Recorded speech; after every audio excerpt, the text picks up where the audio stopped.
So this is just coming up to 3:45 in the morning, local time in London, and just 17 minutes to 4 in the morning, and 03:43 hours GMT in London, in the UK within quotation marks. And the quotation marks are prompted directly by the evidence of the resolute position by campaigners for independent Scotland, to the point where the congenital liar, Boris Johnson, as Boris Johnson has been described in an interview given to the London Times by the recently retired French ambassador to the UK. And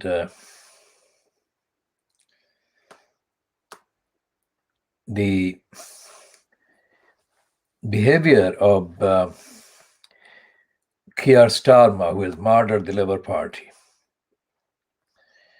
is exposed as being deadly, and he is feeling the careerist, opportunistic, corrupt,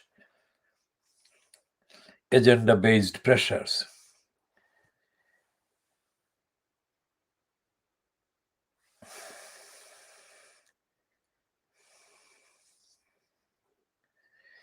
Because he's now trying to save his post.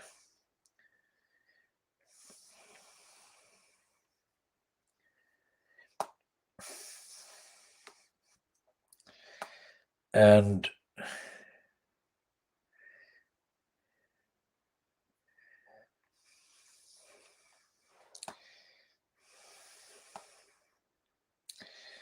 that the news item in the Guardian is not really of substance, because Reina herself is not in possession of the necessary intellect, and the Labour Party itself is politically dead now. And we shall be talking much more about that in this edition and in the next.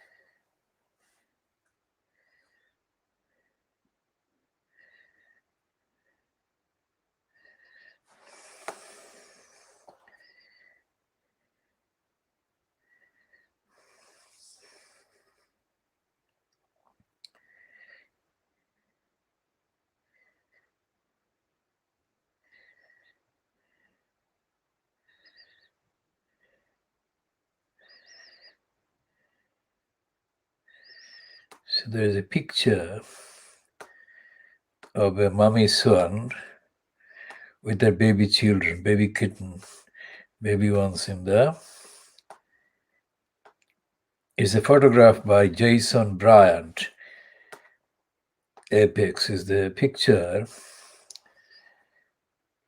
with this year's cygnets safely on board, the cygnets and the mummy, minus one dawdler. A mute swan named Grace glides across the moat at the Bishop's Palace, Wells, in Somerset. A bishop's daughter was said in the 1850s to have taught the swans here to tug a bell at the drawbridge to ask for food. Gatehouse bells with dangling ropes remain for swans to wring when feeling peckish. So that's the picture of the mummy swan with her cygnets photographed in Wales in Somerset. Now, the Guardian's piece about Angela Rayner being given the kind of additional powers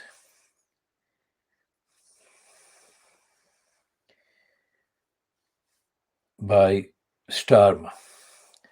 And it reads, it's a piece by Jessica Elgott and Heather Stewart.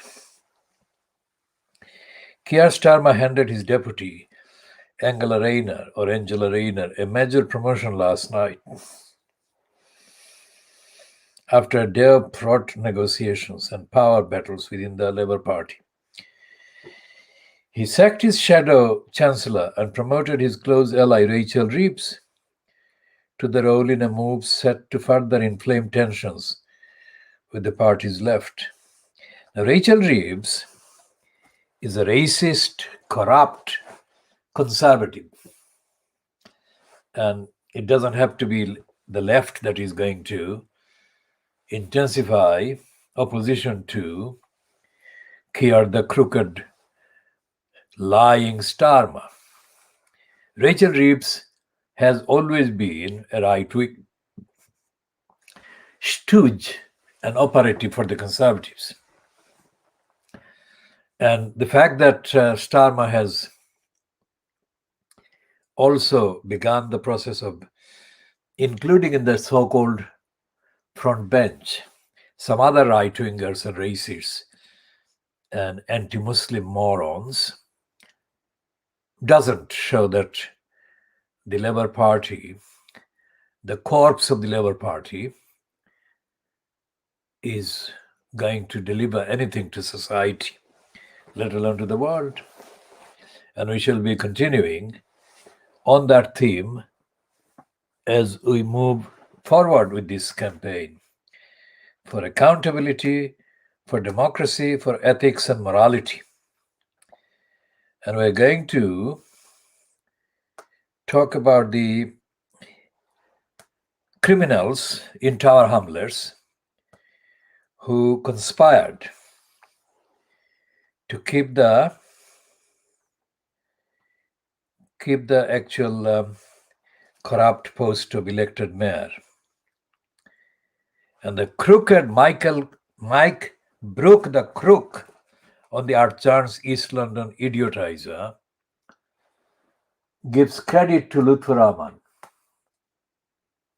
as the name, he mentions the name Lutfur Rahman as having supported the mayor system. Now that's a lie, because the 18%, which is less than 1/3 of the numbers that supposedly voted for the retention of the corrupt system, is not the true figure of the people who wanted to scrap the corrupt elected mayor post, the corrupting post of the elected mayor in Tower Hamlets. We shall be chronicling in detail the various criminal acts that have been going on to keep the corrupt post. But before we get into the depth of it, we have to say that we said before the results were known, we knew that the crooks had prevented the overdue process of scrapping the elected mayor corrupt post. So we said that the actual answer to the crooks retaining, officially or formally, that is, so far, the criminal and corrupting post of elected mayor, The answer is not to, remember what we're saying, not to go into any kind of contacts with the employees of the council or the councillors. What the community has to do is to do the thing that will work to stop the crooks. And we are initiating, and we shall expect supports from all honest people in Tower Hamlets and elsewhere to support the move of chronicling, of publishing, of detailing all the known and knowable criminal activities by Tower Hamlets Council, either by councillors or by the holders of the posts in the council. And we shall use as evidence anything that is already available online or elsewhere. For instance, this is the one that we are going to include. We're not going to kind of, rely on this, but we are going to include this one. Let's see if we can access the actual.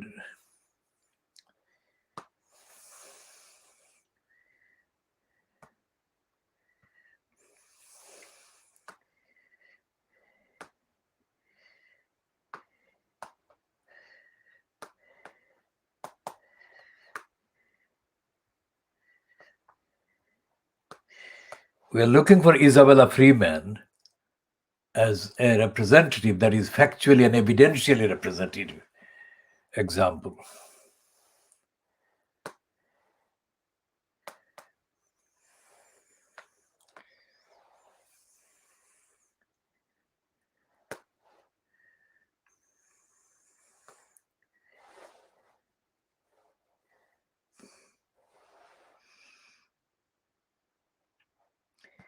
So we shall be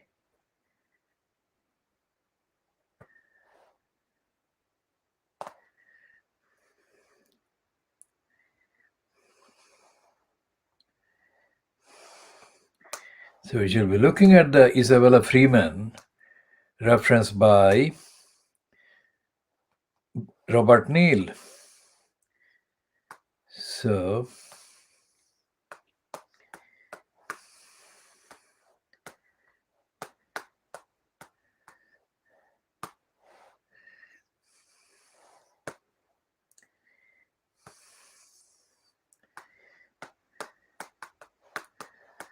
So we're looking for Robert Neal.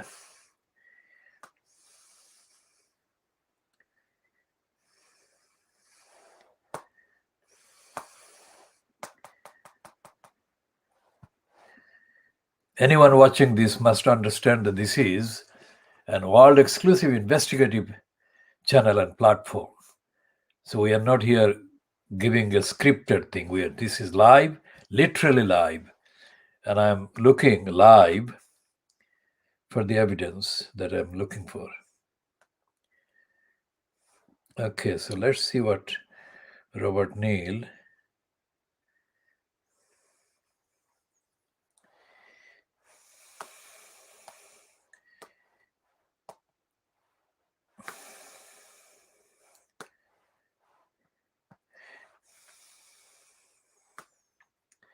So this was the debate that Robert Neal had actually initiated.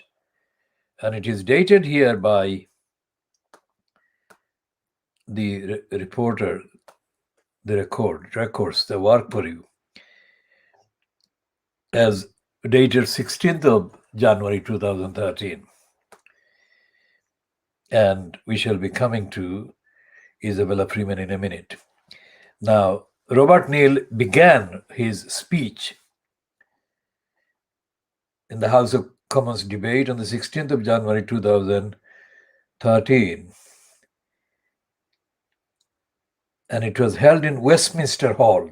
And that reference is the code C290WH, and the source is Hansard. And this is the website I'm looking at is theyworkforyou.com. And this first paragraph is worth reading just as a background, as a contextual statement. Robert Neal says, I'm grateful to my right honorable friend for raising that case, which I have also come across when I was the minister responsible for signing off the regulations and the code. It was absolutely not the government's intention that the code should be construed in that way. With respect to whoever gave the advice, it is frankly nonsense to interpret the legislation in that manner.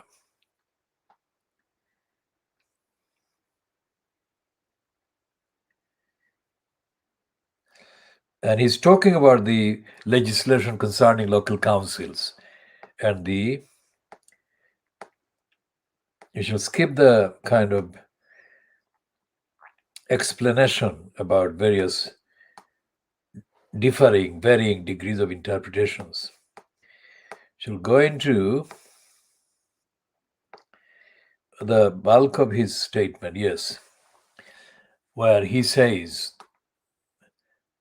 that is where he first says, according to that record, and it is highlighted in yellow. That is Isabella Freeman.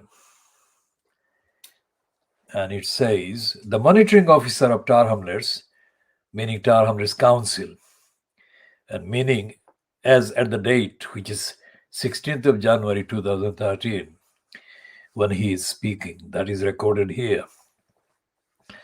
The monitoring officer of Tower Hamlets Council, I shall add words like council when the actual contents of the text I'm reading doesn't include that, but it means that. So I'll say, where it says Tower Hamlets, I'll say Tower Hamlets Council. Reading again, the monitoring officer of Tower Hamlets Council, Isabella Freeman, is also the assistant chief executive for legal services. And the monitoring officer is also the person who advises the mayor. Now, that mayor at the time, in January 2013, was, of course, Luthu Roman.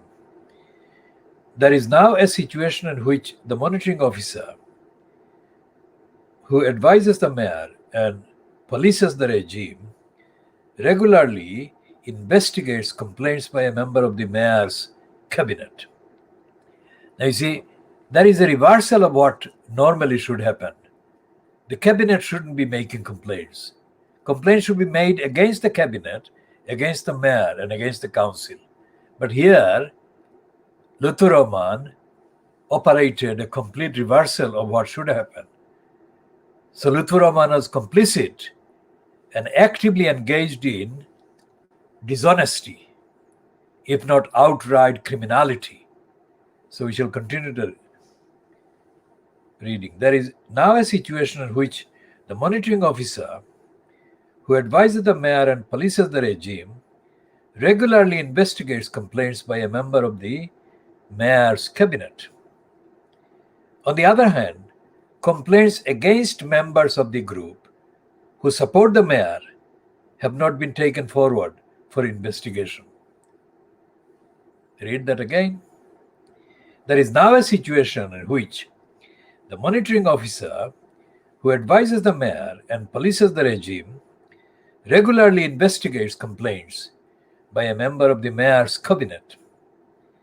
On the other hand, complaints against members of the group who support the mayor have not been taken forward for investigation, which inevitably raises concerns as to who monitors the monitoring officers in such cases.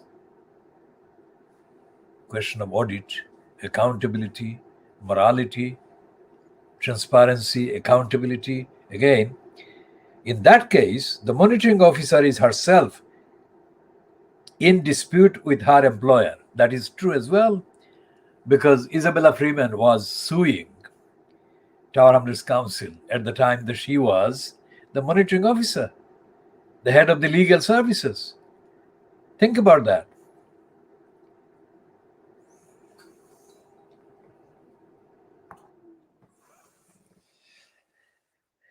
In that case, the monitoring officer is herself in dispute with her employer, the authority, that is the Tower Hamlets Council, he is calling authority. And there is apparently an industrial tribunal case ongoing, which is true. At the time it was. But the monitoring officer, that is Isabella Freeman, still sits in and carries out her functions as the monitoring officer, even though they involve councillors who may be witnesses to those proceedings that she instituted against the council, which is the case as well. Tower Hamlets Council has reached the extraordinary stage of members from several parties passing a motion to have certain disciplinary steps taken in relation to the monitoring officer, that is Isabella Freeman. He's not naming her there and calling her just monitoring officer, but he meant and he means, that is January 2013, Isabella Freeman. We might have thought that Isabella Freeman, as the monitoring officer, would have withdrawn from the meeting at that point. Instead, she insisted on remaining and noted what was said by every member. And then he observes, which hardly gives the impression of an unbiased, open and transparent approach by Isabella Freeman. Freedom of information requests in relation to only 2 of the complaints have revealed that some £6,000 of public money was spent on investigating a complaint against the leader of the Conservative group, and that some £12,000 was spent in relation to a complaint alleged against the leader of the Labour group.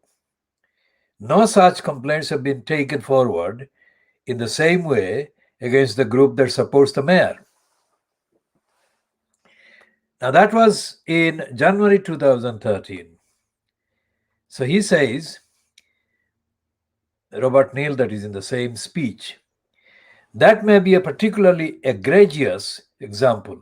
At the same time, however, members raised complaints with the monitoring officer about a highly partisan publication, East End Life, which I have called East End Lies, which is the subject of great controversy. And Isabella Freeman responded that everything that the mayor had put in that publication was in order. That was a complete lie. And Lutfur Rahman was relying on that monitoring officer, Isabella Freeman, to assert a set of lies and falsehood as being in order. The same monitoring officer gave advice that the mayor was not obliged to answer certain questions from members in the council in relation to the exercise of his functions, because that might infringe his human rights. That, says Robert Neal, frankly, brings the standards regime, which we all want properly and proportionately exercised, into serious disrepute. That is not in anyone's interest. Now, let's go back into the contents of the various lies that were promoted in the Bangladeshi community in Tower Hamlets during the 6 weeks or so prior to the corrupt referendum manipulated by crooks that wanted to retain the corrupt post on the 6th of May 2021. In a series of outlets, Lutfur Rahman was said or showed to be denying having done any wrongs while he was in post as the incumbent mayor from the late October 2010 until he was kicked out of that post by the election commissioner Richard Morey on the 23rd of April 2015.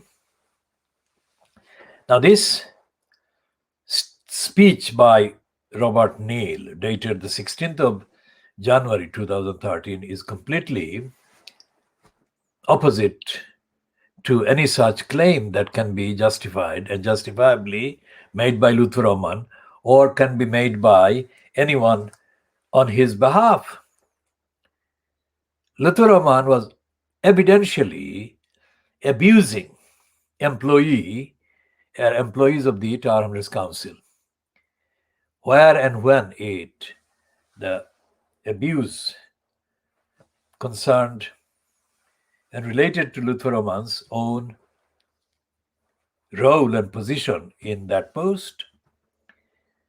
I mean, it is grotesque and it is a criminal assertion to make.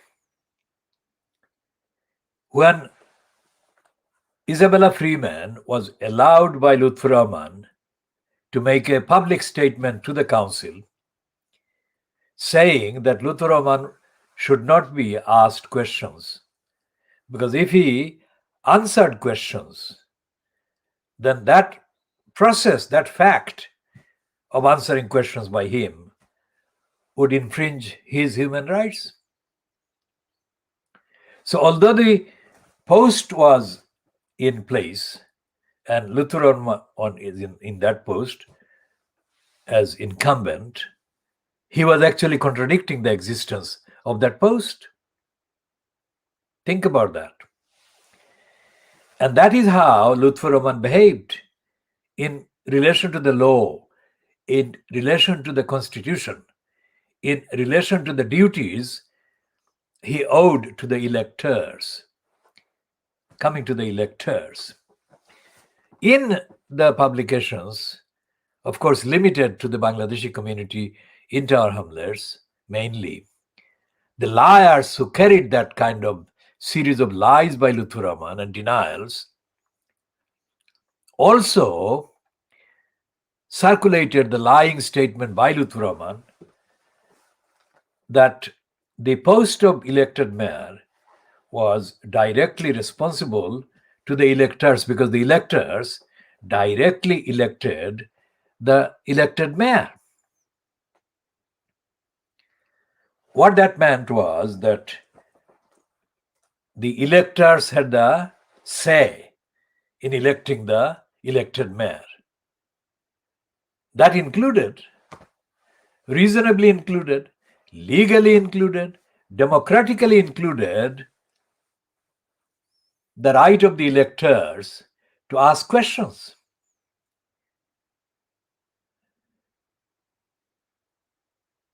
And put those questions to the elected incumbent, that is Lutfur Rahman. And he was being given the so-called legal advice by Isabella Freeman in 2013, as stated by Robert Neil in the debate in the House of Commons held in the Westminster Hall on the 16th of January 2013, to the effect that the same monitoring officer gave advice that the mayor was not obliged to answer certain questions from members in the council in relation to the exercise of his functions because that might infringe his human rights. And then Bob Neal says that, frankly, brings the standards regime, which we all want properly and proportionately exercised, into serious disrepute. If an elected person, whatever the platform, whatever the organization,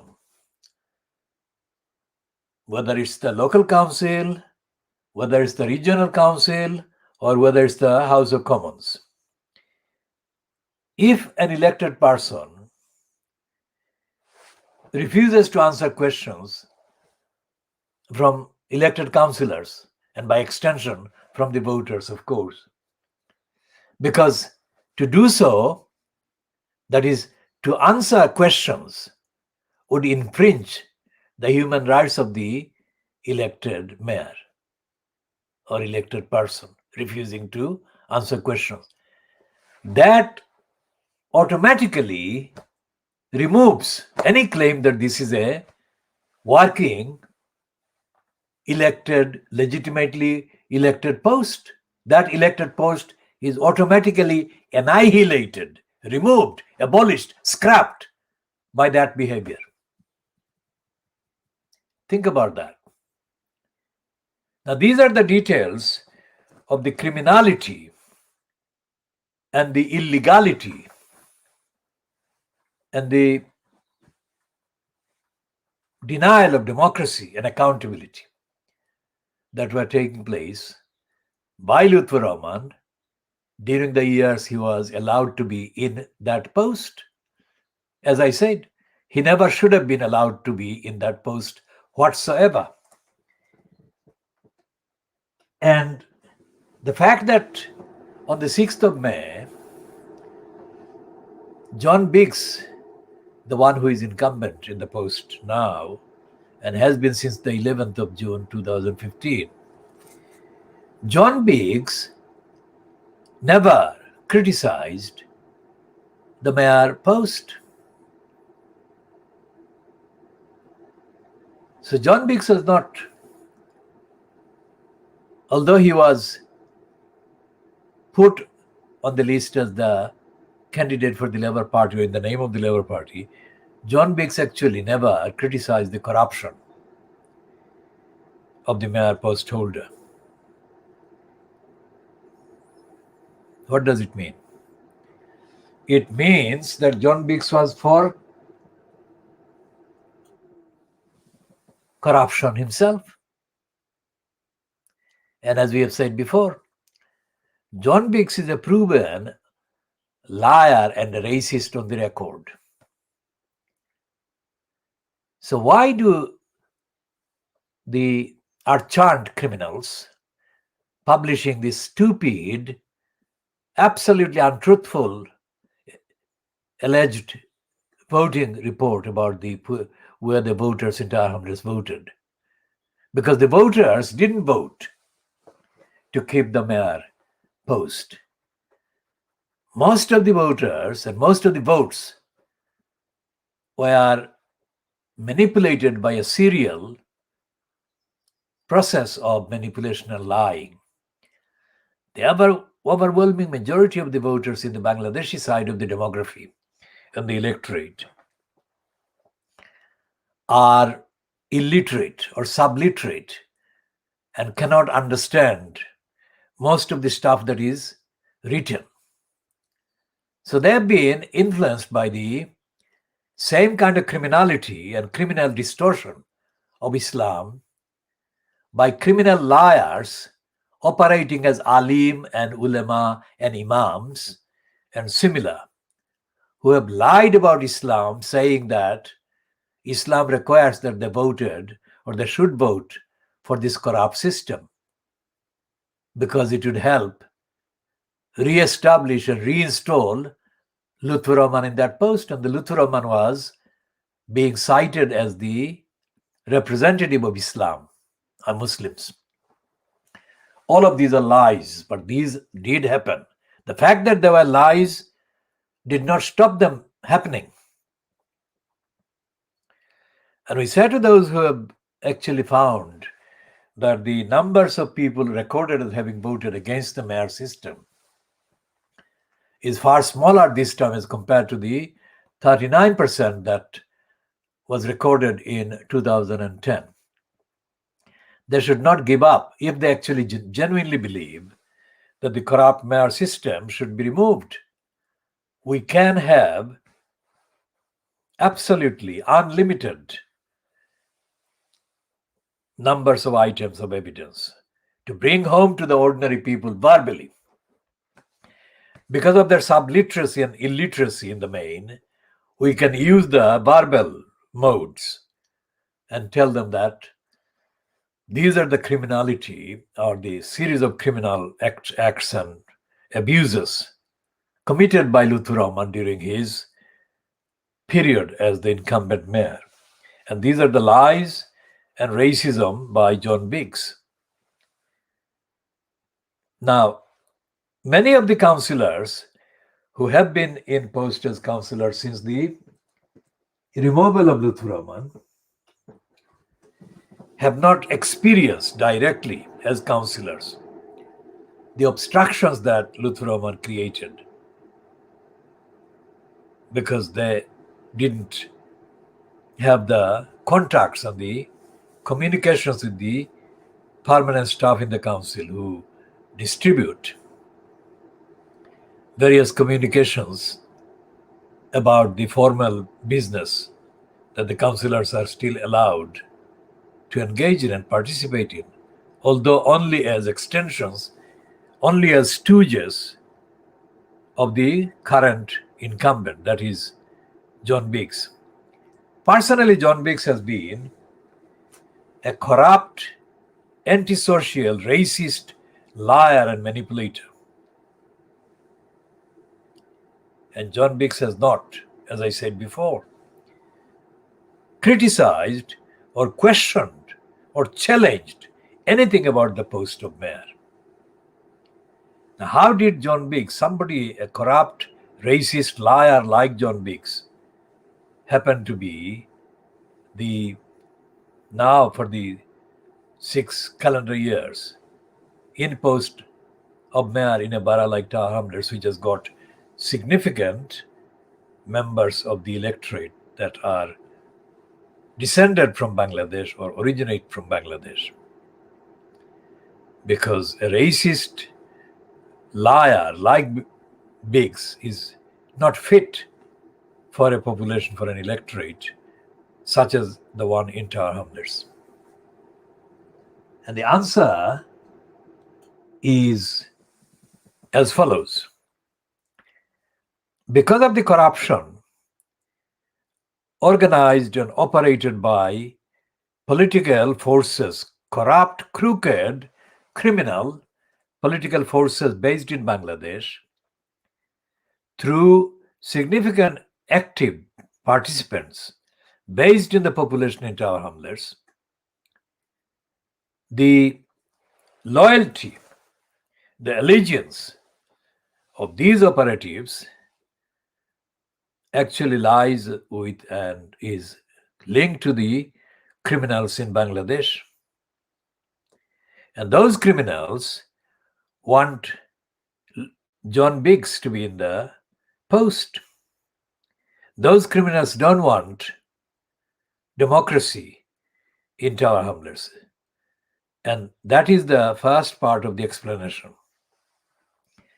A significant number of councillors in place at the time, currently in Tower Hamlets, owe their political allegiance and are operated by criminals based in Bangladesh.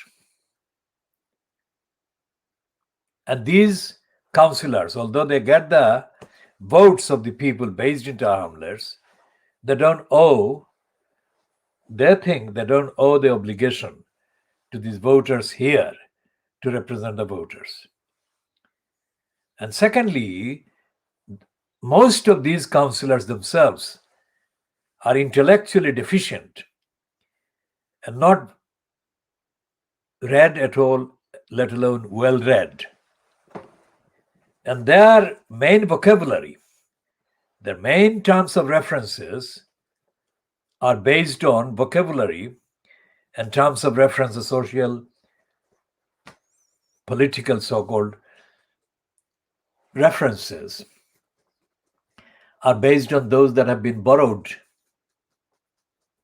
from Bangladesh. They are not.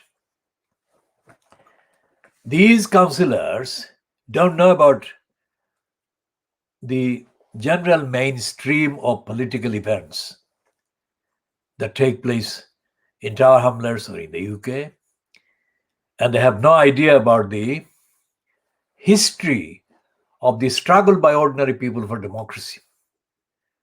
And they most certainly do not know, nor have any interest in knowing, the real truth about the history of Tower Hamlets itself.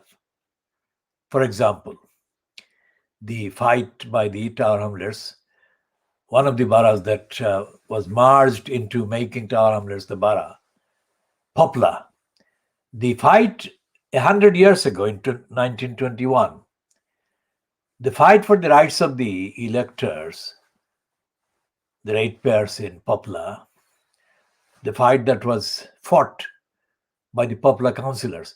People watching this may think that, well, this is history, this is past history. I agree. But the mystery is not a mystery that white councillors, supposedly so-called left councillors, are as silent about the role played by the Poplar councillors in 1921 as the subliterate or uneducated, unschooled Bangladeshi councillors in the main. The Bangladeshi councillors are committing serial crimes by failing to relate to the majority of the body of the electors who are in low income and who are not being represented by the behavior of the post holders in the council or the people in posts like the non-councillors, the permanent employees in the council. And having foisted on the council the post of elected mayor with the powers that are given to the incumbent, that lack of representation completely disappears. And representation in the context of poverty, in the context of persistent criminality and crimes going on, in the context of discrimination in the wider kind of society, wider kind of populations, representation is absolutely vital. And that vital representation is being denied. And the denial is being aggravated by the foisting of the post of the elected mayor. Anyone who has observed the so-called campaigning done by some councillors, including some former councillors, allegedly against the executive mayor in the past 4 weeks, let's say,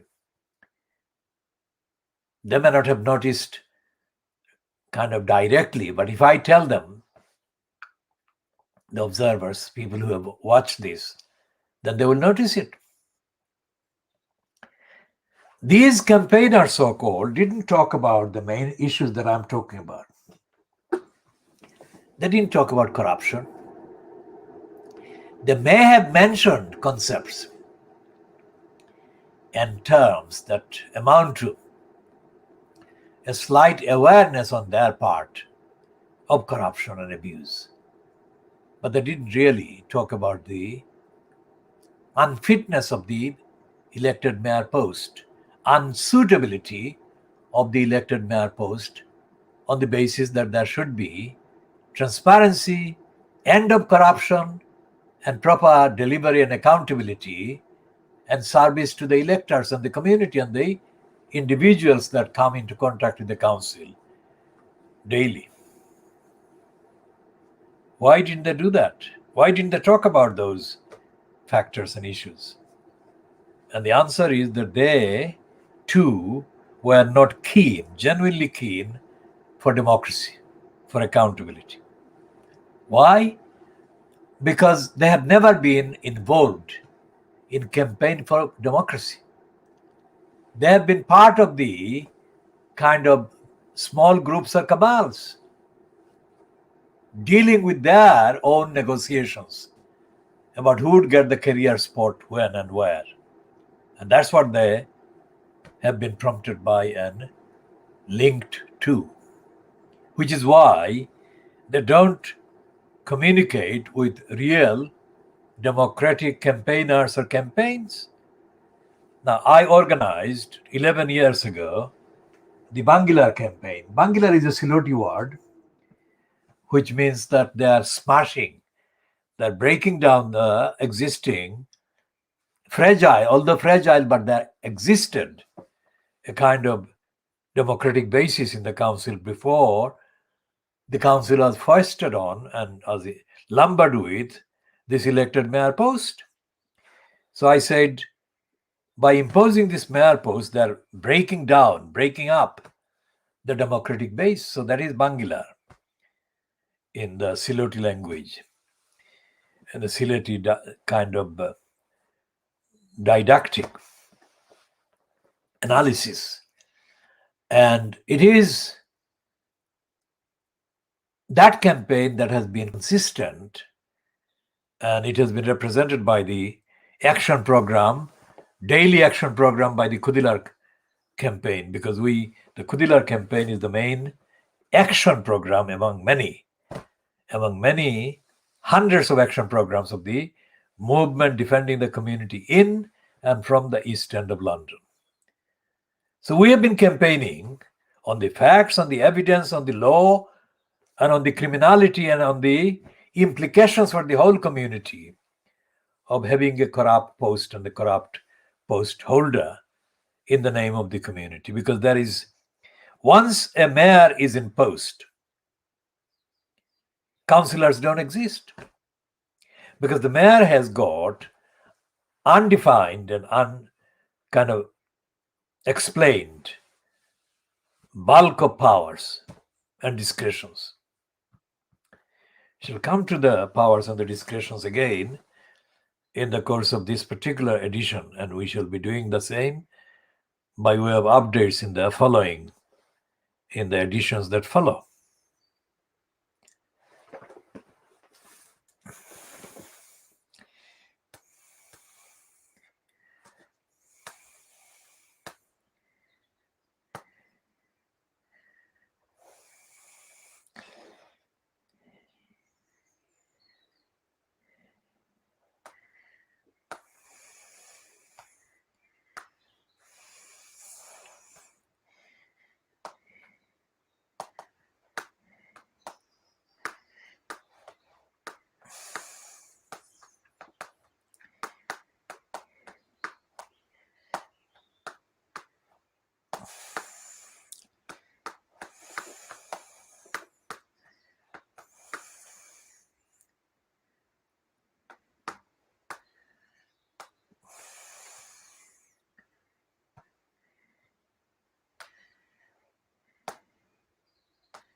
So the report by They Work For You, which contains the speech by Robert Neal, dated the 16th of January 2013, contains a framework that should happen, should have existed, but didn't exist. While Isabella Freeman was involved in committing serial crimes and criminality to aid and abet Lutfur Rahman, who needed those crimes to be committed, and who was the controlling mind behind the crimes. Because it was his interest that Isabella Freeman was lying to serve, aid and abet. And in a debate held in the House of Commons, or under the kind of banner of the House of Commons, although it was physically staged in the Westminster Hall, the evidence could be referred to and implied, but that would not amount to actual process that can only take place in a criminal court. And during the so-called hearing of the petition against Lutfur Rahman, petition that had been initiated and filed and submitted formally by the four electors, Andy Arlam, Azmal Hussain, and two others, there was no reference to that particular debate that had been initiated by Robert Neal or had been held, or any other such evidence of wrongdoing, criminality, illegality by Lutfur Rahman. And in the ruling, in the report that Richard Morey published in his capacity as the election commissioner. Mori makes clear that he was conducting the inquiry, he was taking the evidence in accordance with the statute and in accordance with the definition of the petition. So it was not left vague, it was clearly demonstrated and recorded and included in the note, in the contents, that there were other evidence and events and behavior and conduct that Lutfur Rahman engaged in that could be the subject of proceedings, including criminal proceedings and civil law proceedings. That's what Mori said. Just to make sure anyone watching this for the first time, what Mori says. Let's look at what Mori said.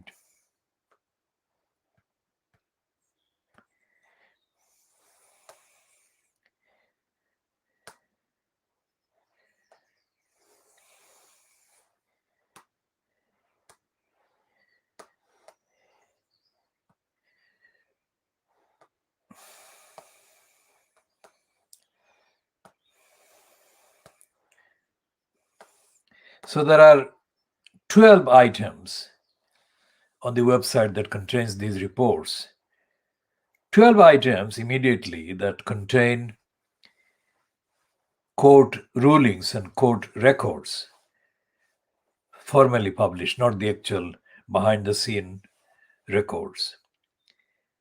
And there are 12, and the number 4 on the list is the one that is called Alam and another versus Rahman and another. And it's dated, the actual citation, neutral citation number is within second brackets 2015, end of second brackets, EWHC 1215, first bracket QB, end of bracket. QB is Queen's Bench of the High Court in London or England and Wales. Case number M for mother /350/14, and it reads, in the High Court of Justice, Queen's Bench Division, Election Court, in the matter of the Representation of the People Act 1983, and in the matter of a mayoral election for the London Borough of Tower Hamlets held on 22nd of May 2014. And the address of the hearing, Royal Courts of Justice, Strand, London, WC2A 2LL, 23rd of April 2015. And it describes the persons appearing. Before Commissioner Richard Mori QC, and there is a line under which are written, the names are written, Andrew Alam, Debbie Simone, Azmal Hussain, Angela Moffat, and Mohammed Lutfur Rahman.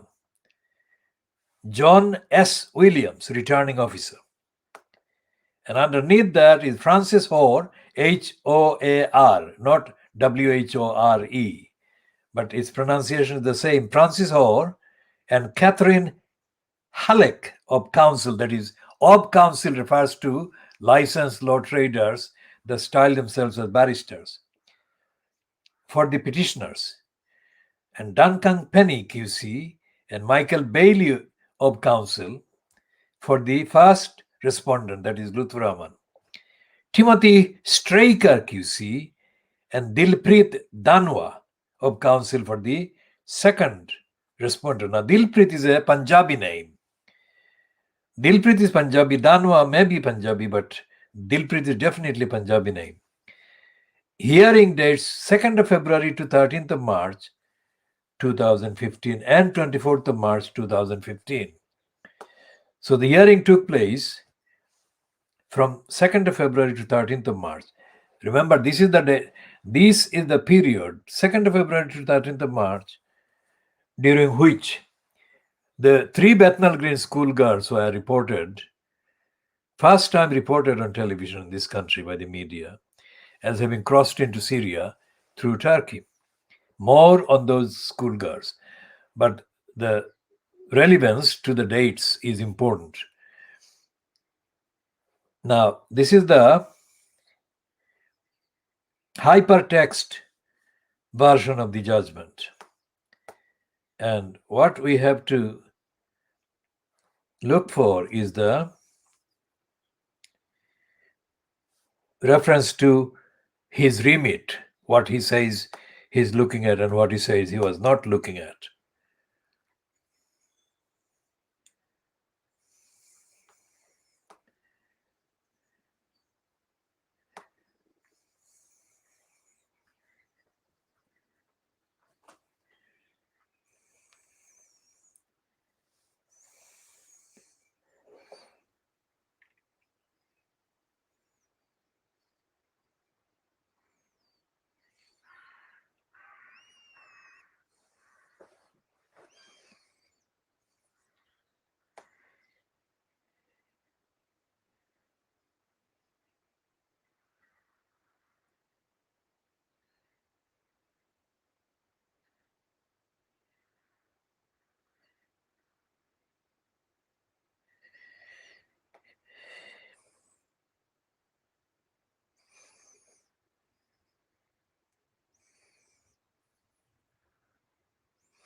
And he says that section or paragraph 21, a local election may be questioned by a petition under section 127 of the 1983 Act, which provides an election under the Local Government Act may be questioned on the ground that the person whose election is questioned was at the time of the election disqualified or was not duly elected, or on the ground that the election was avoided by corrupt or illegal practices. So remember, the concept of corruption is there.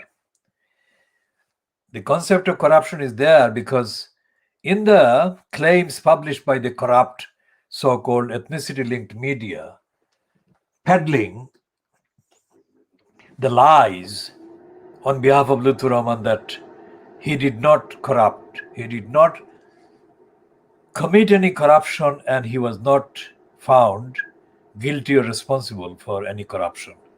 But there is the clear, there in the 1983 Act,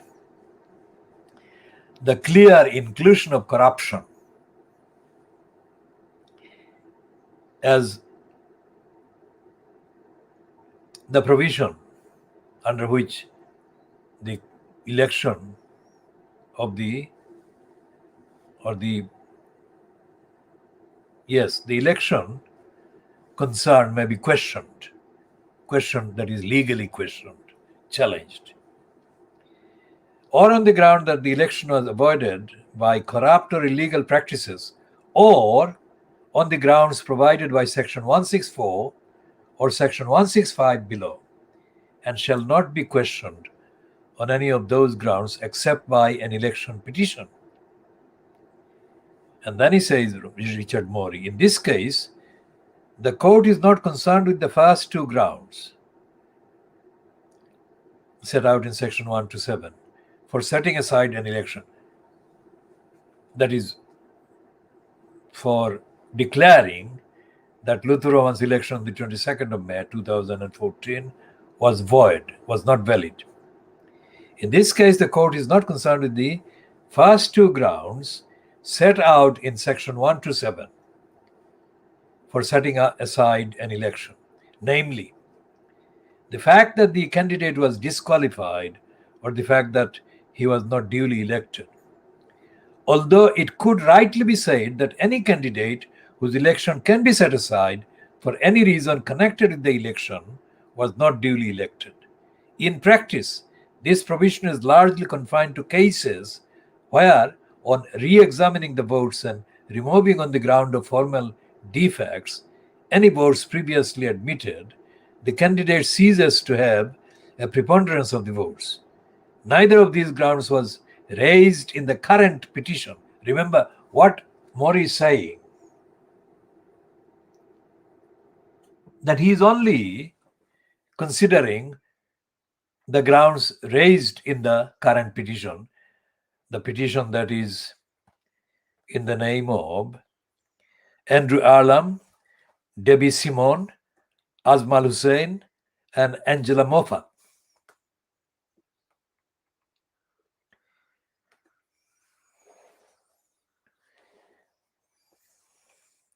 The ground that the election was avoided by corrupt or illegal practices brings into play a further section of the 1983 Act. Section 1591 provides, if a candidate who has been elected as reported by an election court personally guilty or guilty by his agents of any corrupt or illegal practices, his election shall be void. So it's not just Lutfur Rahman personally, but Lutfur Rahman's agents doing the same things. That is to say, personally guilty or guilty by his agents of any corrupt or illegal practices, his election shall be void. And at 24 he says, Mori says, the reference to reporting relates back to section 145 and section 158. Section 145 states, at the conclusion of the trial of a petition questioning an election under the Local Government Act, the election court shall determine whether the person whose election is complained of or any and what other person was duly elected or whether the election was void, and the determination so certified shall be final to all intents as to the matters at issue on the petition. Thus, the first duty of the election court, trying a petition, remember we are describing what his limitations were and what his remit was. Thus, the first duty of the election court, trying a petition seeking to set aside an election on the ground of corrupt or illegal practices, is to determine whether they occurred. It then has a duty, that is, the election court has a duty to report contained in section 158. That is explained there. The report of an election court under section 145 above shall state whether any corrupt or illegal practice has or has not been proved to have been committed by or with the knowledge and consent of any candidate at the election, and the nature of the corrupt or illegal practice. For the purpose of section 159, sections 159 and 160 below, if it is reported that a corrupt practice other than treating or undue influence was committed with the knowledge and consent of a candidate, he shall be treated as having been reported personally guilty of that corrupt practice. Now, there is a lot there because this is a long report by Mori. Let me say again, how many of the people who were alleged to have supported the retention of the corrupt mayor post could read this literally? Even if it were competently and excessively translated into their own language, that is to say, Bangladeshi language, whether it's Siloti or Bangla, they would not be able to understand this. Because the depth of awareness and knowledge required to understand these terms and concepts did not and does not exist. Not only doesn't exist among the ordinary people whose names have been used in recording the so-called votes in favor of retaining the corrupt mayor post.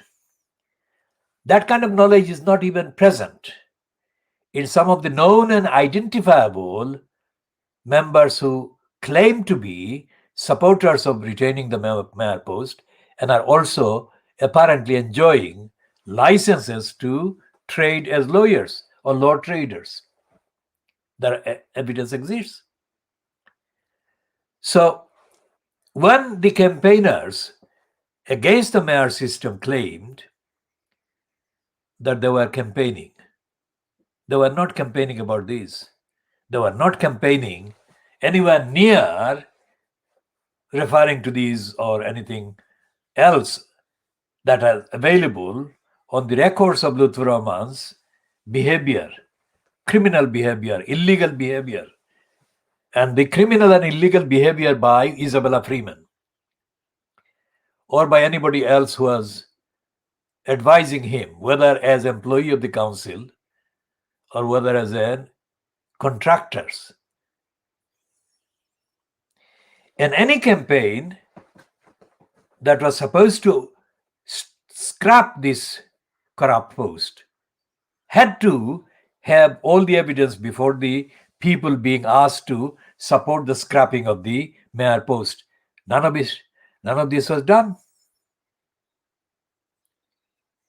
So when I said in June 2020 to two persons,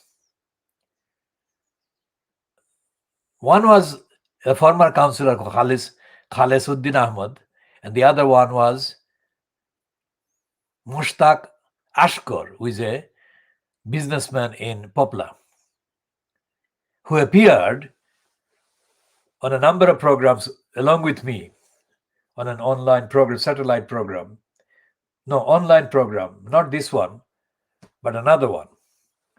When I asked them repeatedly, both on the telephone and online, on the screen on live, while on the program several times, whether they appreciated words to the effect that whether they appreciated the importance of all the evidence and all the actual facts to be brought to the community. They agreed with me. When I asked them words to the effect whether they would maintain that as a commitment, that they would keep their word, they confirmed that they would stay committed and keep their word.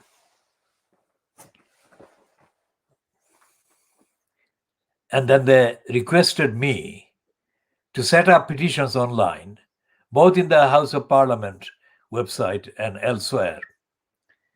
And I asked them to support and asked them to provide the signatures. There was no signature, there was no support from anybody. Now that is the failure. That is the failure that should have been prevented more than a year ago. Well, almost a year ago. But we have been campaigning. I have been campaigning for 11 years against the mayor system, of course. And both of those two knew about the fact that I was campaigning, and I was determined, I was clear, and I was giving the evidence. Now, they didn't do anything to follow the basic requirements that I was setting out, and they didn't refer to any of this, and they didn't mention any of this. The absence of reference and the mention of all of these meant that they were leaving the people they were supposedly campaigning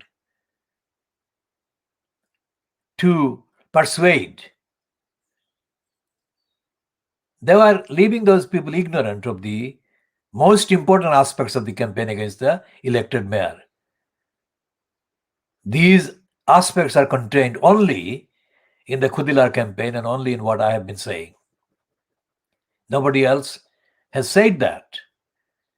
None of the named individuals has either referred to this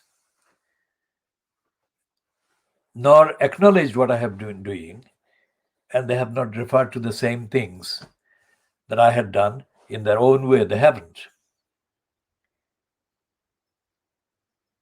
Now, this is not some kind of surprise.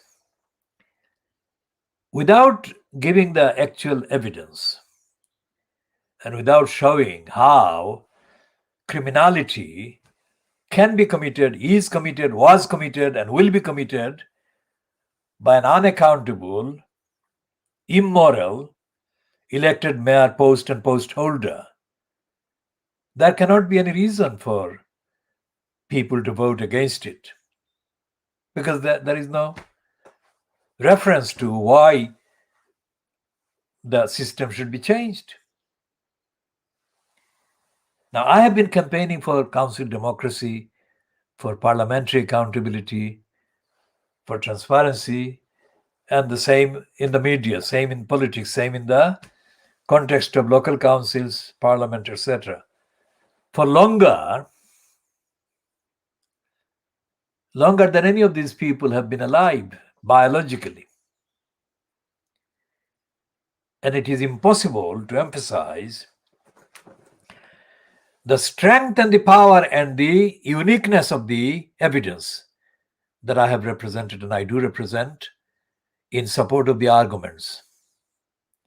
So why do they fail to refer to this work? Am I a rival to them? Am I seeking to become a councillor or a member of parliament? That's not true. I am not.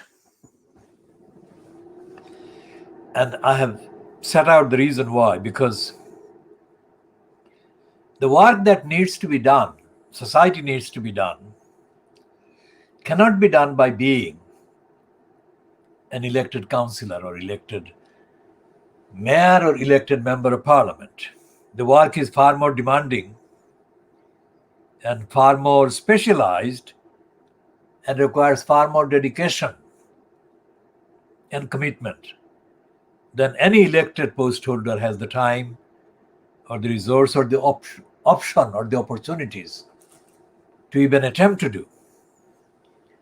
And there is no one that can do that by being a holder of a post, elected post. I was in a elected post. Well, I was in more than one elected post. But in order to do the work that I sought the election to, or I stood for election, I had to focus entirely on the work and the commitment, which was not supported by the system anywhere else. So I had to find the resources over several years, extraordinary amount of resources that were needed and I had to obtain, because the system that I was campaigning against would not give the resources, would they? So back to Tower Hamlets and the campaign that was sabotaged by the crooks like Biggs and others. It was a sabotage campaign again for the second time. And I had predicted that this would happen, or this was likely to happen. Now, if you like, take the list of people that are in existence in Tower Hamlets, for example, among the electorate and among the community in Tower Hamlets. You cannot find anyone. And I say again, you cannot find anyone among the electorate or in the community in Tower Hamlets who is either a member of the Labour Party or a member of another party or a member of another party or a faction who says that they are against the mayor system and for democracy in Tower Hamlets, for accountability by Tower Hamlets Council. There simply is not a single one that is available. Now, I cannot count myself because my work and the commitment and the range of my work and my familiarity and my knowledge and my record, these are unique exceptions. And I'm already doing all these things like this program, this analysis. So I'm not including me in the list of people who don't exist. And I'm saying the things. And for example, let's look at the case of the children. There was a group of orphans. I am not naming them, and I cannot name them on the record. Group of orphans that was being exploited and abused over a number of years. And these children had multiple levels of need for emergency help from the council under the council's safeguarding children duties. So all the communications I made to Lutfur Rahman were headed by urgent, serious, dangerous. These are the concepts that accompanied the communications. And these were within the remits, the legal remits of Tower Hamlets Council's duties. And Lutfur Rahman lied. He lied by conveying series of statements made to me by Alibor Chaudhry and by others that he was taking action, raising the issues. He never did. If Lutfur Rahman wants to dispute this, he is welcome to dispute this. But he must remember that he has to support the dispute with evidence.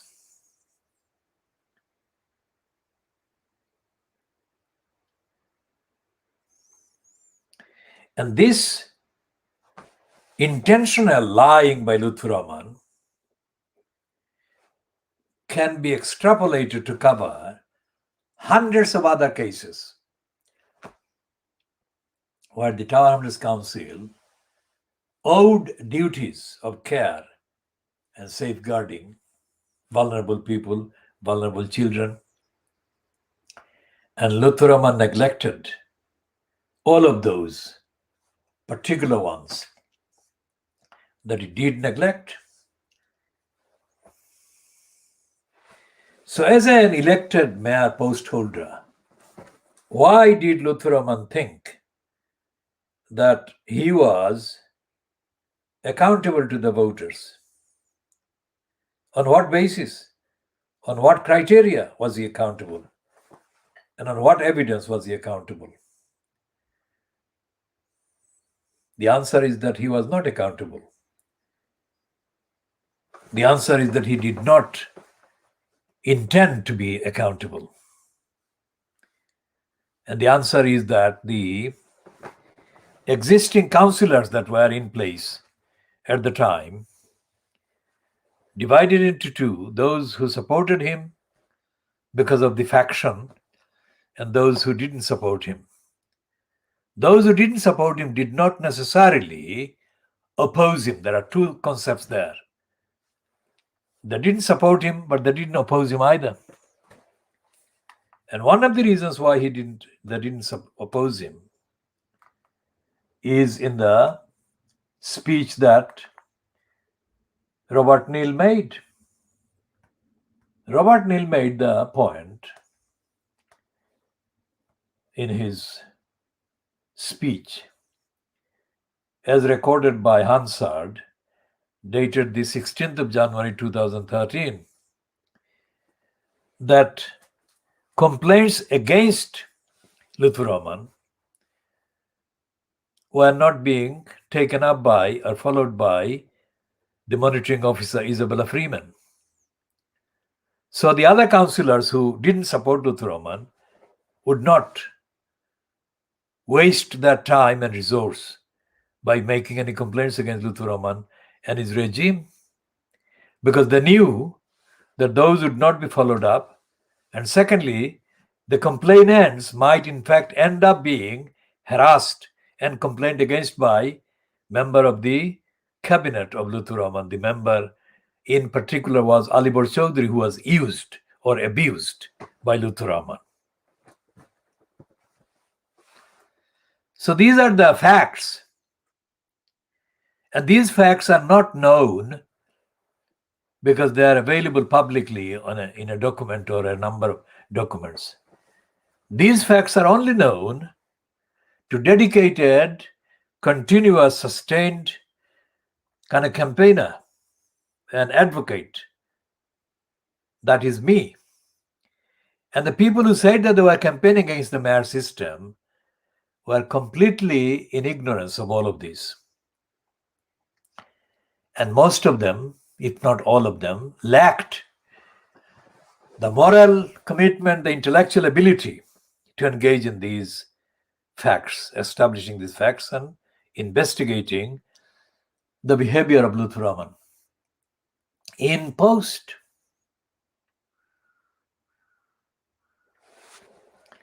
a number of people who have been parading alleged concern for democracy and concern for the community. And they've been doing so by actively perpetuating the denial of the existence of the Richard Morey report, the existence of the Panorama report, the existence of the Price Waterhouse Cooper report, the existence of the various statements made in the British Parliament against Luthu Rahman, the existence of the absolute overwhelming majority of online publications against Luthu Rahman. How can all of these be ignored and still the so-called supporters of the Mayor system, including Luthu Rahman himself, claim that he did no wrong and he was correctly behaving throughout his period, and that the elected mayor was answerable to the people? There is not a shred of evidence that the people who elect so-called or cast their votes can hold anyone put in elected post to account. It will be an entire lifetime, entire generation before the corruptly foisted elected post can be even reviewed. This is why we are saying that we campaign on the evidence, and we campaign on the evidence of the needs of the community, needs of the members of the community day to day. The needs that relate to the council's duties and obligations concerning housing, concerning community safety, concerning the employment, concerning the general atmosphere and the environment, the health, and civil liberties. All of these need to be treated as admissible evidence in the campaign for a democratic Tower Hamlets Council by exposing the undemocratic, fascistic, corrupt and criminal mayor post and post holder, and by exposing the elected councillor post holders who are colluding by maintaining silence. Because within the framework of the mayored council, these people will be gagged and will not be allowed any freedom, not to the extent that the freedom is needed for them to assert the criticism and the condemnation and the demands against the corrupt, incompetent, illegal, biased, racist regime in Tower Hamlets Council. Is that clear? That should be clear.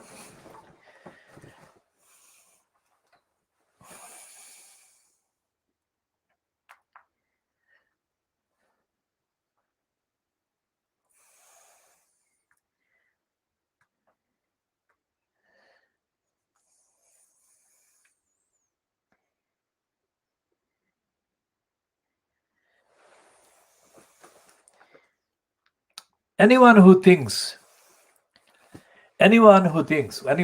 of any background, any gender, whatever, anyone in Tower Hamlets who remotely thinks that the Labour Party in Tower Hamlets can be challenged only by an elected mayor post, I mean, that is a statement so completely shallow and impractical and unreliable that it does not warrant being examined. But I shall attempt an examination just in case. For a start, in terms of numbers of people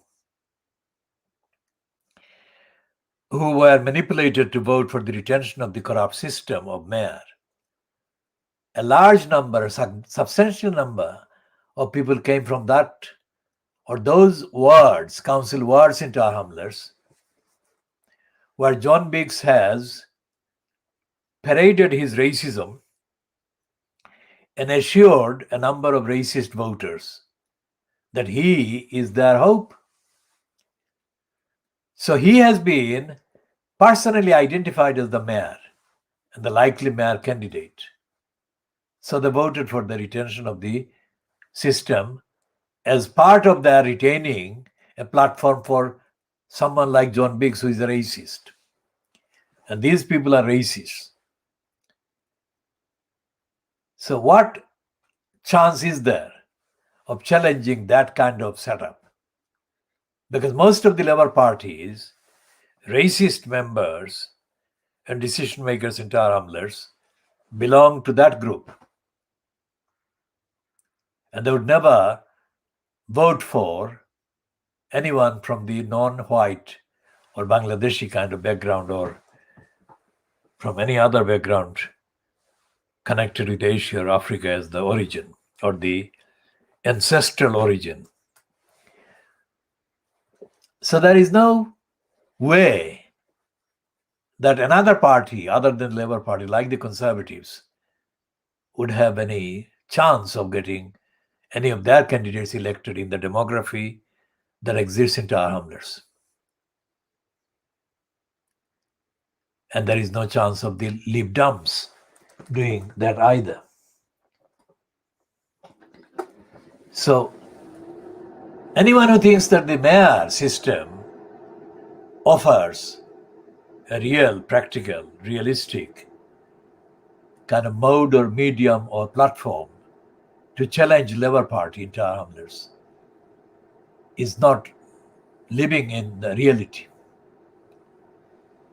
And anyone who says that is also not committed to establishing democracy, democratic accountability, or democratically accountable local council in Tower Hamlets. Take the example of the fire, the Grenfell style fire that was linked with the cladding in the building owned by the Providence Road or housing estate in the Isle of Dogs near Canary Wharf.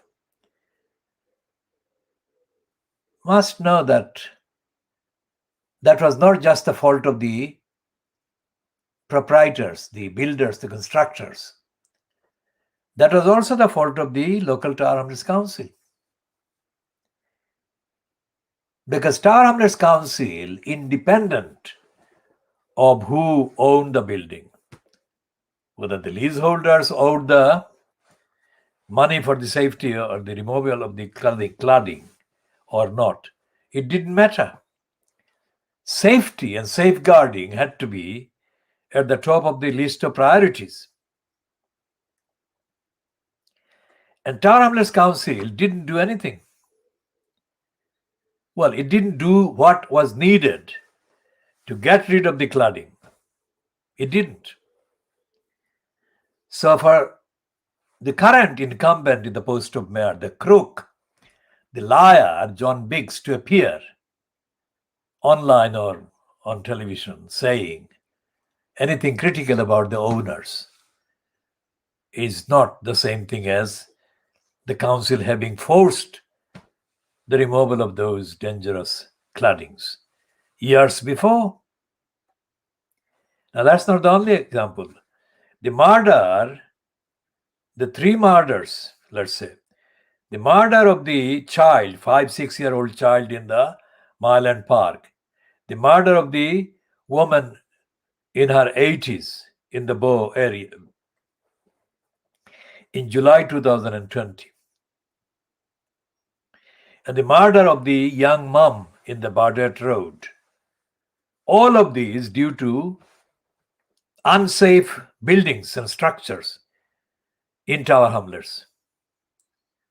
These are not one case, these are all, and all these victims are not Bangladeshis, white people. Two of them white people, and the child is African origin. And all this happened in the last 6 calendar years. And Biggs has not been held to account by any of the councillors. Not a single councillor has raised any concern.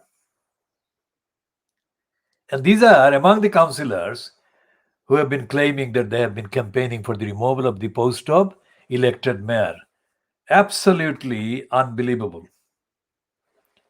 They have not been seen to be campaigning for democracy, for accountability by Tower Hamlets Council on these deaths.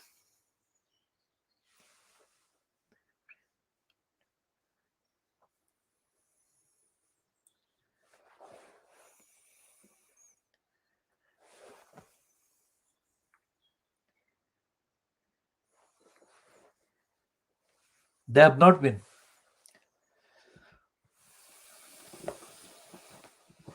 So, what Richard Morey found was the tip of the iceberg of corruption, criminality.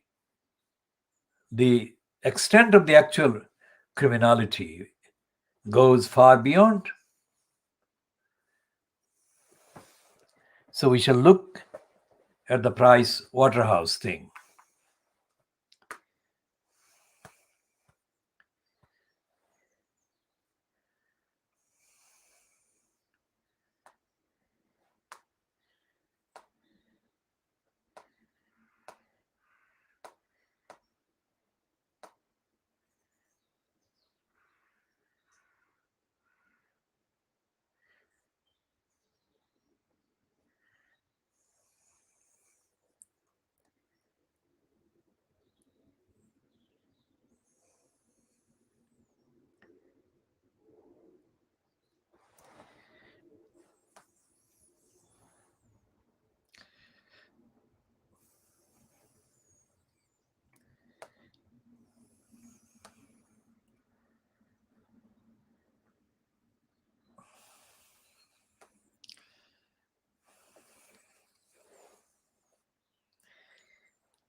The contents of the Price Waterhouse report, we are doing a number of things at the same time. We are posting tweets, and we shall be. This one was a tweet that we kind of commented on, a tweet by the India South actress or actor Kajal Agarwal, posting a picture of herself hugging her mom. That is, hugging is a feature of the current topicality about the relevant relaxations, etc. But it may not apply in India, not in the neighborhood of where Kajal Agarwal and her mom are living currently. But that's a picture that was posted in response to an item about the topic in the Hyderabad Times. And we shall be talking more about the role of these actors in the context of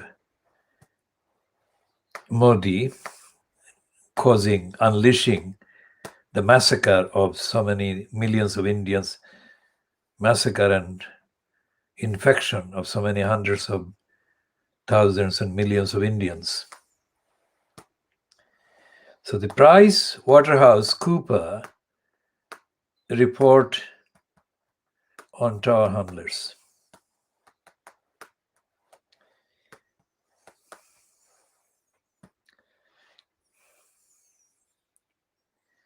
Now that is available online in the government website, and it is headed Independent Report, and it says Best Value Inspection of London Borough of Tower Hamlets. And it was published by the Ministry of Housing Communities. It was the Ministry of Communities at the time. But it has been more kind of modulated, or if you like, moderated or changed into Ministry of Housing. And it was published on the 4th of November 2014. And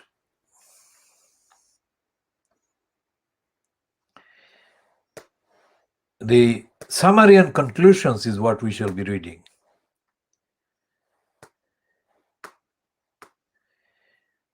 And there is a list of terms and abbreviations. Remember, we're just reading that as reference. We never believed and still don't believe, and we shall never believe, that the findings or the commissioning of the report constituted anywhere near the adequate steps and activities and actions that should have been taken. So the table below includes a description of the defined terms and abbreviations used within this report. The 1972 Act refers to the Local Government Act 1972. The 1999 Act is the Local Government Act 1999, as amended by the Local Audit and Accountability Act 2014. The Aggresso financial data, a copy of the data held in the Aggresso financial system. The Aggresso financial system, the primary financial enterprise resource planning system employed by the authority, that is Tower Hamlets Council, from April 2013. And there are other explanations which include Adults Health and Well-being Directorate. BBC Panorama program aired on the 31st of March 2014 titled Panorama, The Mayor and Our Money. BNP Paribas Real Estate Advisory and Property Management UK Limited. The borough is Tower Hamlets, and the cabinet, a committee composed of the mayor, the deputy mayor, and 8 lead members appointed by the mayor. This is a complete travesty. This was not a cabinet, it was a complete corrupt group, an exhibition.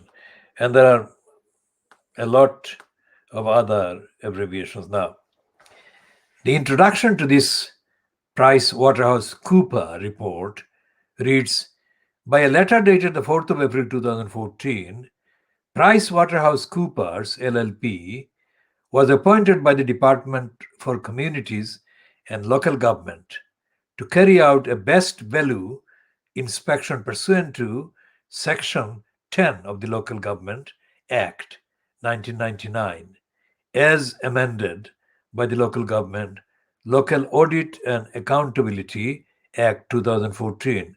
So we shall go back to that report on another computer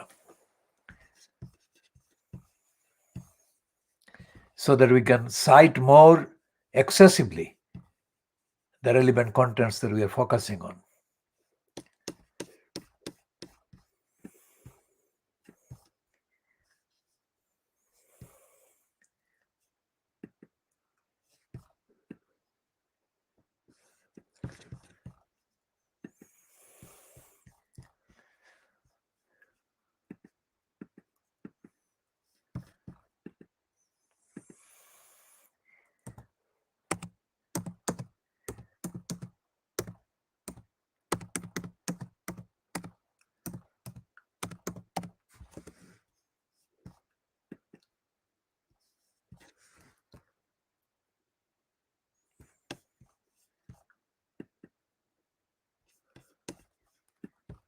So we are going to accessibly refer to this report.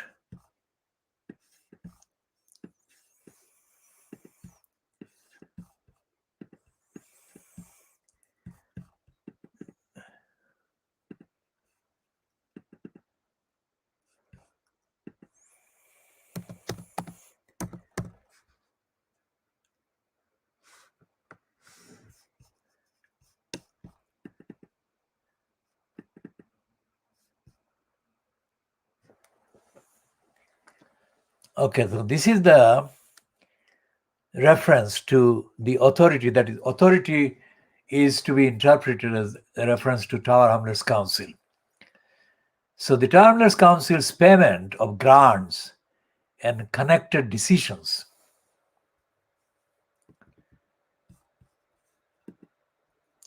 and it rates in the detail.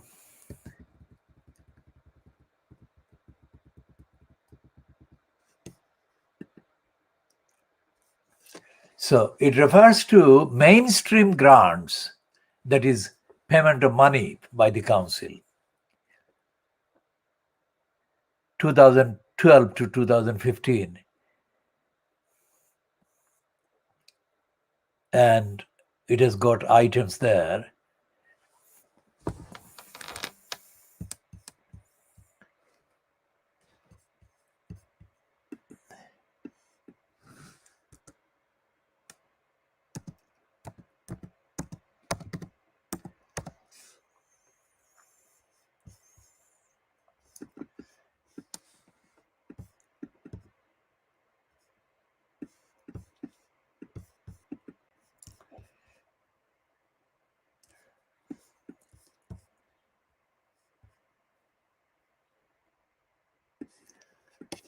Now, this report is, of course, not complete based on the whole evidence of Tower Hamlets Council's behavior. So they say at 1.37, information sourced other than from the council, that is the authority. It says, in the early stages of the inspection, that is inspection by the PricewaterhouseCoopers, we established a dedicated and regularly monitored email address, lbth.inspectors.uk.pwc.com, through which anyone wishing to provide information in confidence could contact us. The email address was featured on the DCLG website and so on. So this email address was featured on the DCLG website Over the course of the inspection, we have received 256 communications into that email address from 38 individuals. In addition, other sources have approached us directly, that is, other than through the dedicated email address referred to above, again with information of varying degrees of relevance to our remit. Not all of these communications were relevant to our terms of reference, but those that were have been factored as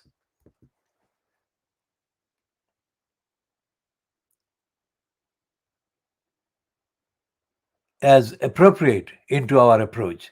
In addition to the above, we have also had dialogue with a number of former officers, that is, employees of Tower Hamlets Council, about their contemporaneous knowledge of matters relevant to the inspection.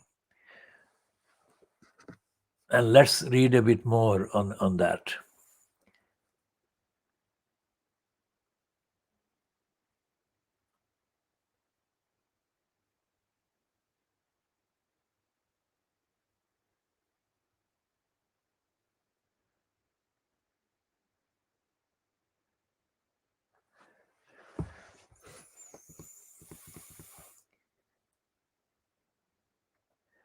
On April 2014, the date of our appointment, the mayor's office, that is Lutfur Rahman's, issued a statement welcoming the inspection, stating, and I in there is a reference to Lutfur Rahman, I welcome the Secretary of State's decision to send in independent auditors to review our grants processes. This review will demonstrate that the council acts in the best interest of all Tower Hamlets residents. Now, before going into the further contents of this report from PwC, the Khudilar campaign can say with evidence that this is a lie, that Lutfur Rahman was never seen to even want to serve all the interests of all the Tower Hamlets residents. Now, we rely on the communications and contacts with Lutfur Rahman by the Khudilar campaign over the entirety of his period in post. And starting, let's say, with my filming him on Friday, the 29th of October 2010, up to and including my short conversation with Oliur Rahman, as Oliur Rahman was leaving the area, the vicinity of the High Court in London,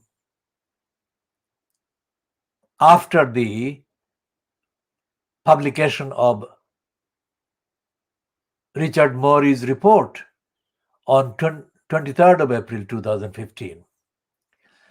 So between those years, our campaign, through various communications and direct contacts, mainly communications, written communications, verbal communications, as I said, including the filming by myself of Lutfur Rahman on the street just outside the London Brick Lane Central Mosque. Central is being used instead of Jame Mosque. Jame is central, or another word for the Friday prayers congregations, mosque. So I filmed him on the 29th of October 2010. I again filmed him on Tuesday, the 15th of February 2011. And I had filmed him on the 14th of September 2010.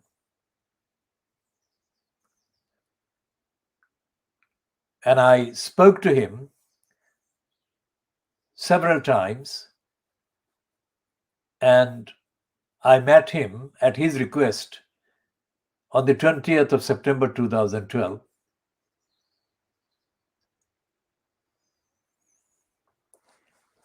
And in all my communications sent to Lutfur Rahman and my conversations with him, I maintained the same factual, evidential, ethical consistency.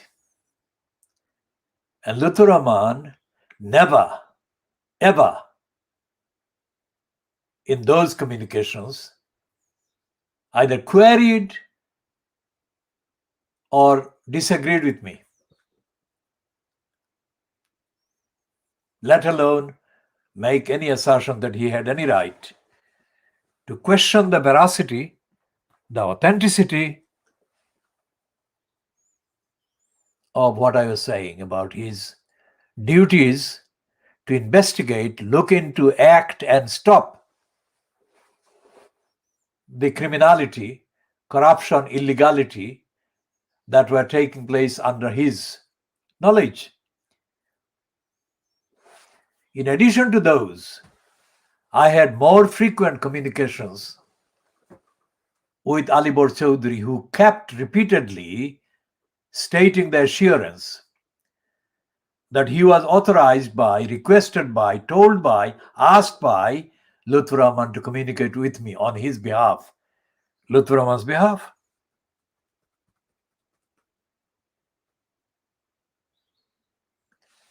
And at no time did Alibor Chaudhry say anything or imply anything that suggested that I had not given the highest and the most accurate and emphatically the most authentic evidence and information and contents and facts and proof about and in support of what I was asking Tower Hamlets Council to do to stop the illegality, stop the violations, stop the lies and stop the denials and stop the negligence.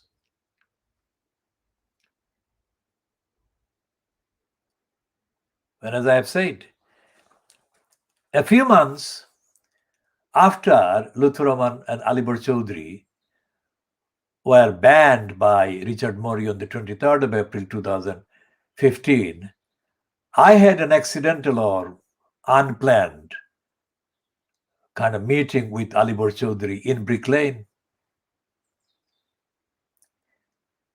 And it didn't last very long. It was only a very short conversation, during which the main statement Alibor Chaudhry volunteered to me was that Colin Cormack had always intended to obstruct me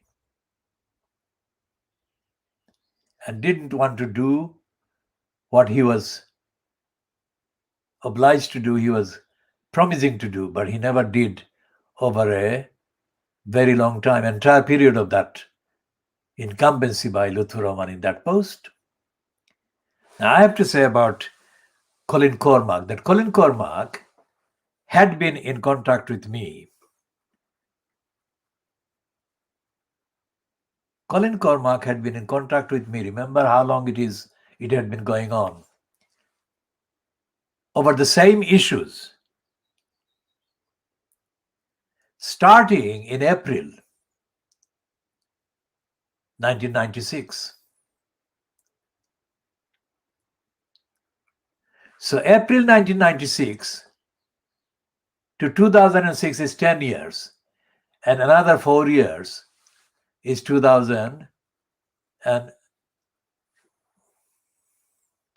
when the mayor system was foisted. So that's 14 years. Plus up to the time when Alibor Chaudhry was confessing to me. So that's 15 years. 15 years, if applied in the same way as the time that David Cameron used or applied his time, or David Pennick used or applied his time in claiming, in Pennick's case, £20,000 for 1 day, and in Cameron's case, £150,000 for 1 hour. Now you multiply on average, say 8 hours a day, multiplied by 15 years, and you calculate the amount of damages and compensations that I was owed and I had incurred. So that is the kind of magnitude of the claims and the extent of the evidence of the damages that Lutfur Rahman caused.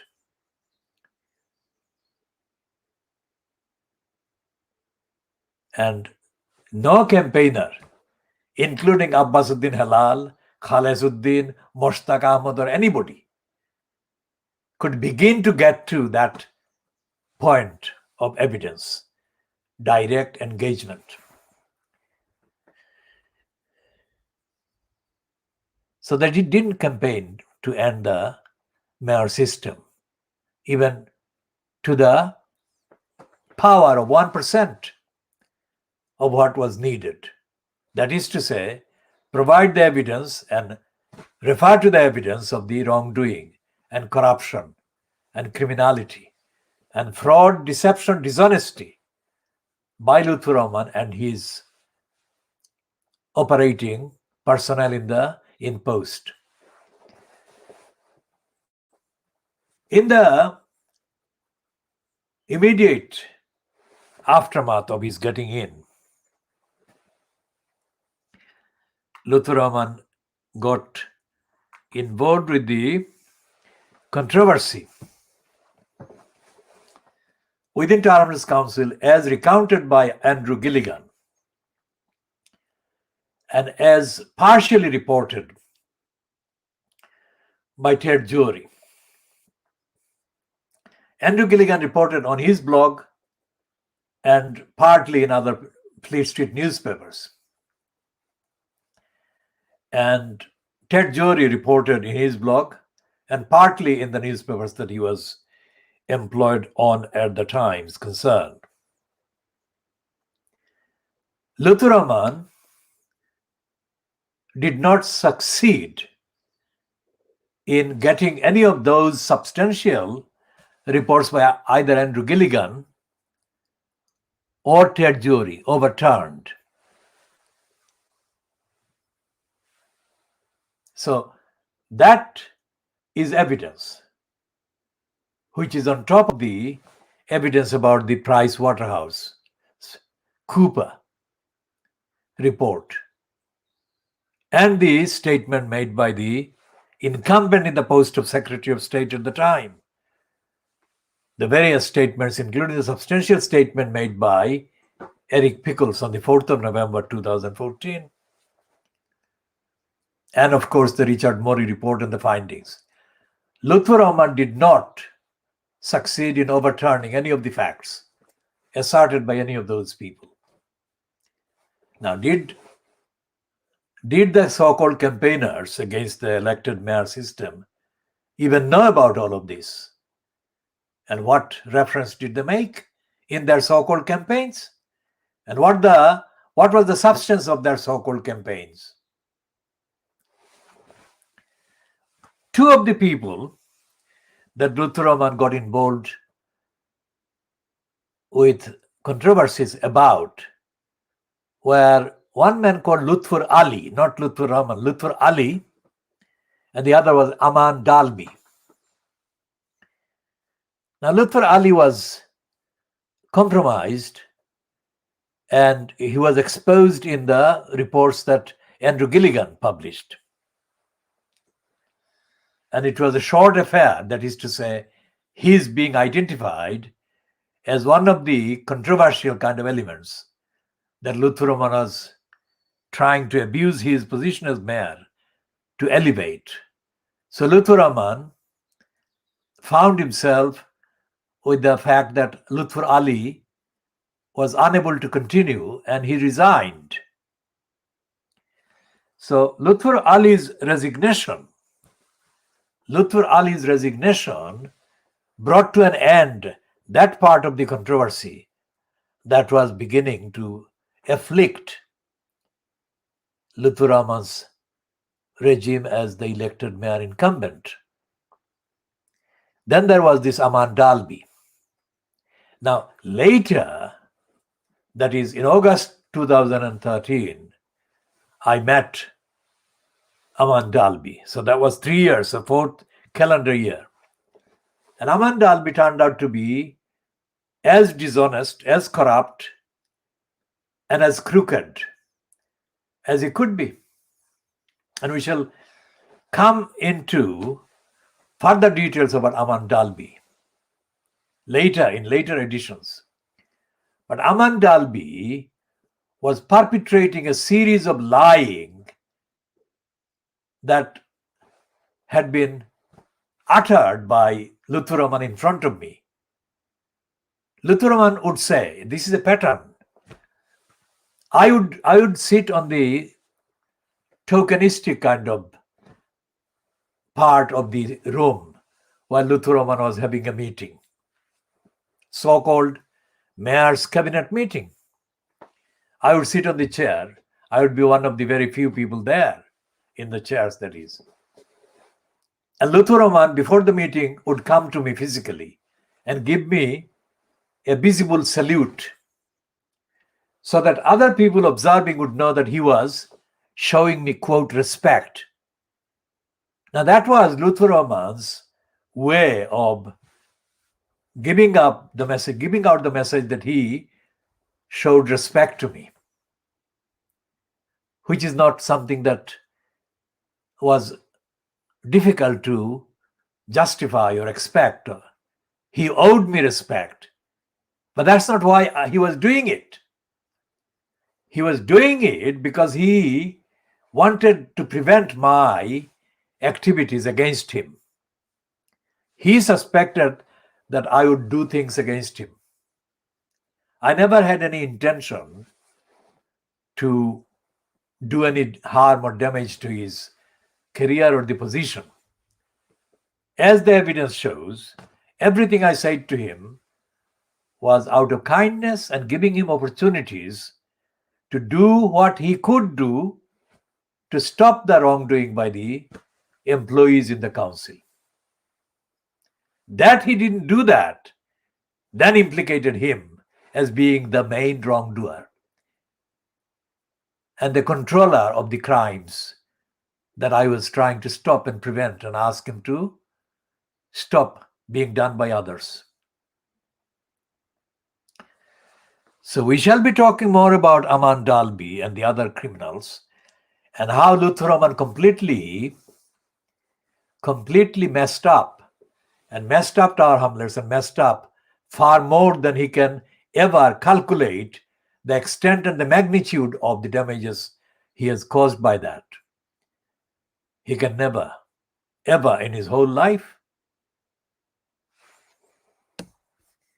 So we shall be looking at that and Aman Dalby and the other criminals.